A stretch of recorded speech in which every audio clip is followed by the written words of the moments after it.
मुखेड तालुक्यामधील जे सर्वात जास्त नुकसान जे झालेलं आहे ते रावणगाव मध्ये झालेलं आहे। आज मी रावणगाव येथे आलेलो आहे। तुम्ही पाहू शकता पूर्ण गाव जे आहे ते पाण्यामध्ये 2 दिवस होतं आणि त्यानंतर जेव्हा या ठिकाणाचा पूर ओसरलेला आहे तर तुम्ही पाहू शकता रस्त्याने जे आहे ते सगळीकडे नुसता चिखलच चिखल झाल्याचं पाहायला मिळत आहे।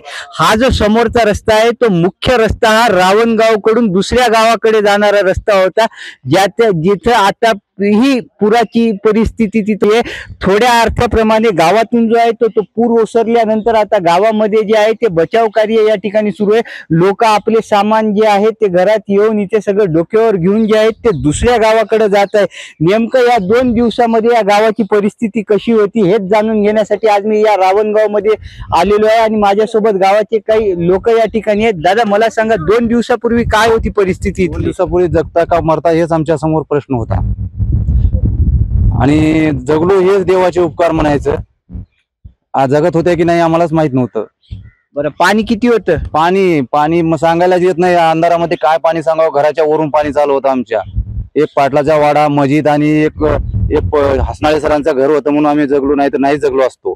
बरं आता कुठे जात आहेत तुम्ही? आता वरी शेडला किंवा आता कुठेतरी आमचा निवारा बघतोय। आता शासनाची काय मदती आमच्यापर्यंत पूर्ण पोहोचत नाहीत।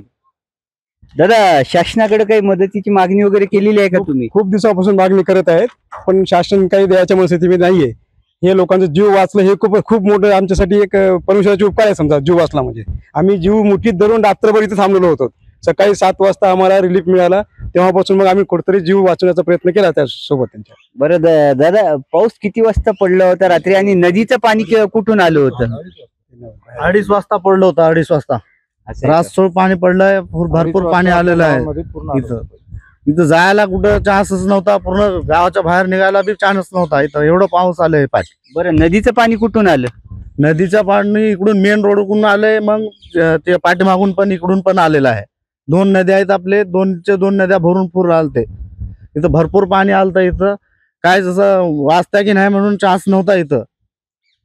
या वेळेला जेव्हा हे गाव पूर्ण पाण्याच्या बाहेर इथलचा पूर ओसरल्यानंतर जे आहे ते गावामध्ये पाहिल्यानंतर ग्रामपंचायत असेल, इथे जिल्हा परिषदेची शाळा असेल किंवा गावातलं एक मंदिर असेल, ते सगळे मंदिर आणि शाळा आणि ग्रामपंचायतची मोठी वाताहत या ठिकाणी झालेली आहे। मंदिराचा कळस सुद्धा 2 दिवसापूर्वी लोकांना इथं पाहायला मिळालेला नाही। अक्षरशः 20 ते 25 फुटापर्यंत जे होतं ते रावणगाव हे पूर्ण पाण्यात होतं। 225 लोकांना जे आहे ते याच गावातून रेस्क्यू करण्यात आलेलं होतं। इथे सर्वाधिक जे आहे ते पशुचं मोठं नुकसान या गावामध्ये झालेलं आहे।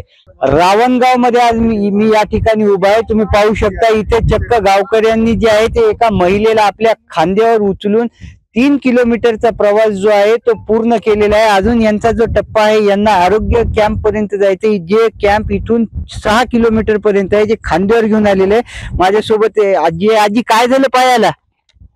पत्तर लागले पायाला। बरं कधी लागलं पत्तर? आताच लागले, 10 मिनिटं झाले असं लागून। आता कुठून आले तुम्ही मग? रावणगावून।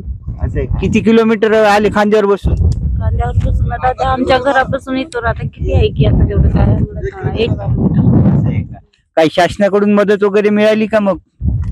काही बी नाही भेटायला, काही नाही आम्हाला। काय मागणी आहे आता काय मागावं, आता द्यायला कळणार का द्यायचं?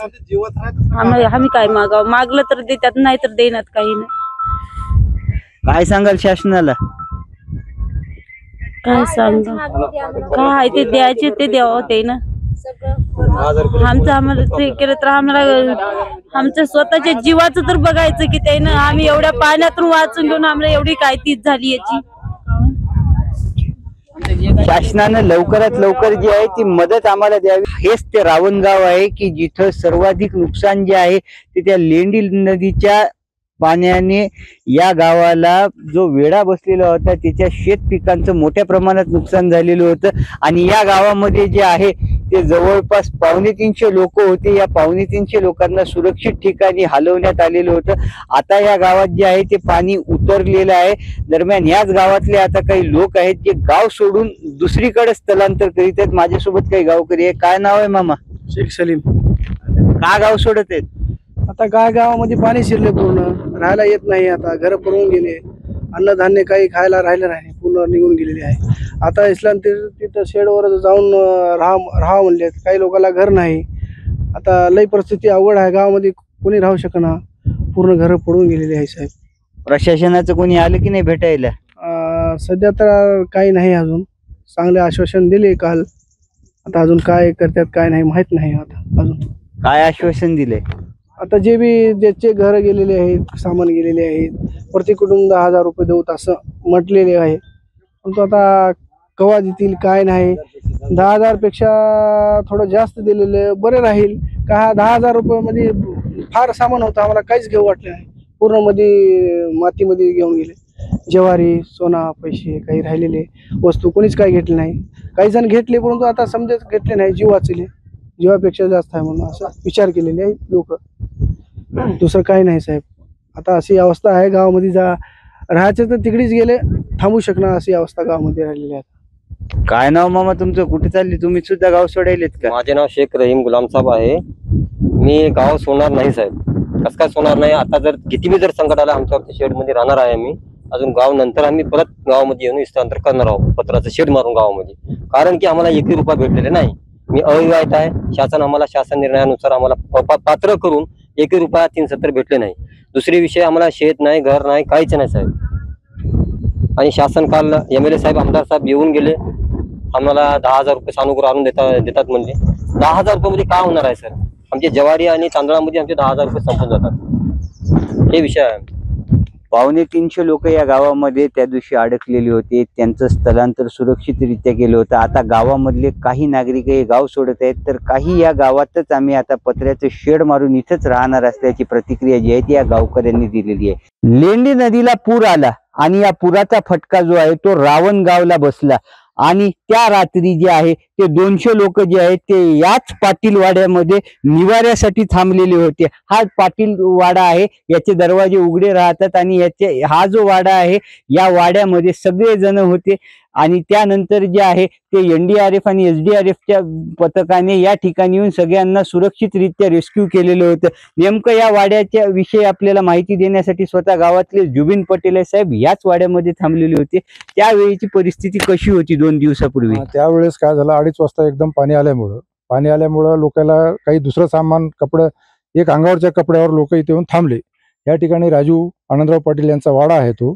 आणि या वाड्यामध्ये 200 लोक आपले या ठिकाणी आश्रयाला होते जीव वाचवण्यासाठी. या ठिकाणी गावामध्ये बिचामध्ये आमचे पप्पू आप्पा हसनाळे यांचं सलाफ होतं. सलाफवर आमचे 50 लोक होते. आणि आमचे मस्जिद, जे की मुस्लिम समाजाचं प्रार्थना स्थळ आहे, त्या ठिकाणी आपले 30-40 कुटुंब आपले तिथं निवाऱ्याला होते. आपले जीव वाचवण्यासाठी थांबलेले होते. बरं, या गावामध्ये काय काय नुकसान झालेलं आहे? या गावामध्ये आता काहीच राहिलेलं नाही. पूर्ण घरांची पडझड झालेली आहे. आणि आजपर्यंत आता आपल्याला पूर येऊन इथं एवढं मोठं नुकसान झालेलं आहे. आणि आजपर्यंत आमच्या इथून महसूल विभागाचा एकही कर्मचारी या गावामध्ये आलेला नाही. त्यामुळं जिथलं सामान जिथं आहे गेलेलं तेवढं गेलेलं आहे. जे राहिलेलं सामान ते जशाच तसं आहे. तरी इथं आणखी शासनाकडून काहीच चौकशी झाली नाही. आणि शासनाकडून कसल्याच प्रकारची आर्थिक मदत काय खात असतील लोक याच्याकडे लक्ष शासन दिलेलं नाही. त्यामुळं ABP माझा यांच्या सानिध्यातून माझा एक विचार मांडतो की शासन यावर लवकर विचार करून लोकांना कसं जगवता येईल याचा विचार करावे शासन. एवढी विनंती मी आपल्या ह्याच्या माध्यमातून करतो. बरं, आमदार वगैरे काही संपर्क वगैरे झालाय का तुमचा? काल ज्या ठिकाणी आमदार साहेब आमचे आदरणीय